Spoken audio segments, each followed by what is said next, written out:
নমস্কার বন্ধুরা, সুপ্রতীক ট্রাস্ট পরিচালিত প্রেমের পাখি ভিডিও সিরিজটি 15টা পর্ব দেখানো শেষ। এক দম্পতি, নিশা এবং প্রতীক।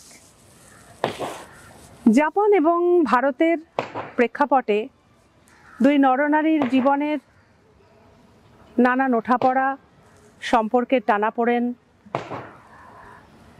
দুটো দেশের সংস্কৃতি, ইতিহাস ইত্যাদি আমরা দেখছি। আপনাদের প্রশংসা আমাদের কাজকে ক্রমশ উন্নত করছে। আপনাদের মূল্যবান পরামর্শ, আপনাদের ভালোবাসা আমাদের কাজকে সুন্দরভাবে এগিয়ে নিয়ে চলেছে।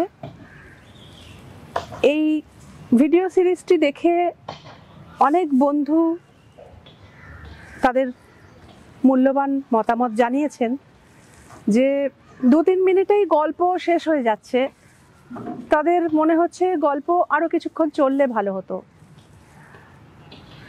আমরা এই মতামত নিয়ে গভীরভাবে চিন্তা করেছি, তাই আমরা ঠিক করেছি এখন থেকে একসাথে 8টা থেকে 10টা পর্ব আপনাদের সামনে মাসে একবার করে আমরা প্রকাশ করব। আপনারা নিশ্চয়ই দেখবেন, এভাবেই আমাদের সাথে থাকুন। অনেক অনেক ধন্যবাদ।